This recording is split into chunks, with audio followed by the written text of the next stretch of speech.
लिखा एक दिन अब्राहम अपने तंबू के द्वार पे बैठा था और यहोवा ने उसे दर्शन दिया और सामने 3 पुरुष वो देखते हैं जो यहोवा की ओर से दूत थे। उनमें एक यहोवा था और 2 स्वर्गदूत थे, बाइबल बताती है। और लिखा अब्राहम उन्हें देखते ही पहचानता और बोलता है, हे स्वामियों प्रभु आओ और तब तक ना जाना जब तक मैं तुम्हारे पांव न धो लूं, तुम्हें खाना न खिला दूं, तब तक मेरे पास से चले ना जाना। और अगर आप वो स्टोरी फिर से पूरी पढ़ें तो लिखा वो जब खा रहे होते हैं खाना, जब खाना खत्म होता है उनका, वो बोलते हैं कि इस नियुक्त समय में हम फिर आएंगे और तेरे एक बेटा होगा। और बाइबल बताती है सारा हंसी, सारा बोलती है कि मेरा पीरियड्स बंद हो गए, अब बच्चा कैसे होगा। लेकिन दूतों ने कहा कि परमेश्वर सब कुछ करने की ताकत रखते और अगले साल उसी टाइम में उसके बेटा हुआ। अब्राहम को वो दूत पहले भी दिखते थे लेकिन अब्राहम उन्हें पहचान नहीं पाता था और परमेश्वर बोलते थे अब्राहम मेरी उपस्थिति में चलता जा और सिद्ध होता जा। अब्राहम को चाहे जितनी मर्जी जरूरत थी लेकिन जब तक उसका विश्वास इतना नहीं हुआ कि उसकी आत्मिक आंखें खुली और वो दूतों को देखने लग गया, तब तक परमेश्वर ने उसका मिरेकल, उसका चमत्कार उसे नहीं दिया। कितने मेरी बात को समझ रहे हैं? इसीलिए आपको गुस्सा शैतान दिलवाता है। क्यों? ताकि आपकी आत्मिक आंखें कभी ना खुल सके और जो परमेश्वर आपको दिखाना चाहता है वो आपको कभी ना दिखे। इसलिए आपको जेलसी होती बार बार, ताकि जो परमेश्वर आपको दिखाना चाहता है आपको कभी ना दिखे, ताकि जो वायदा परमेश्वर ने किया था वो वायदा बन के रह जाए। हालेलुया।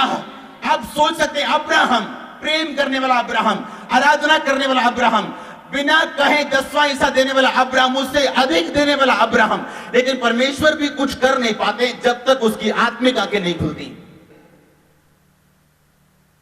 हालेलुया। आप देखते तभी इसलिए यूथ लोग क्यों व्यभिचार में, क्योंकि उनकी आत्मिक आंखें बंद है, उन्हें पता नहीं। कोई चर्च वचन सुनने के लिए आ रहा है, कोई कुछ करने के लिए आ रहा है, लेकिन अगर उनकी स्पिरिचुअल आईज ओपन हो जाए वो जान जाएंगे शैतान आपका टाइम वेस्ट कर रहा है आपको पाप में रखने के द्वारा, और किसी का नुकसान नहीं हो रहा। बहुत से लोग स्वर्गदूतों को मिस कर देते हैं, बहुत से लोग आए मौकों को मिस कर देते हैं, बहुत से लोग जीवन में उनको मौके मिलते हैं वो मिस करते हैं। क्यों? आत्मिक आंखें क्या हैं? बंद हैं। पता नहीं कितनी बार अब्राहम के सामने से वो दूत निकले, कितनी बार उसे मौके मिले, लेकिन उन मौकों का वो फायदा नहीं ले पाया, आत्मिक आंखें बंद होने के कारण। आप रोजे रखते हैं, आपकी आत्मिक आंखें शार्प होती हैं।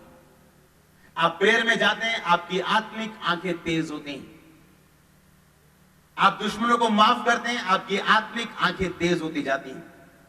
आप नशे छोड़ते जाते हैं, आप चीजों को बंद करते जाते हैं, आपकी आत्मिक आंखें तेज होती जाती है और परमेश्वर की कृपा इन चीजों को सिखाती है। आप करते हैं डर के साथ नहीं, एक प्रेम के साथ।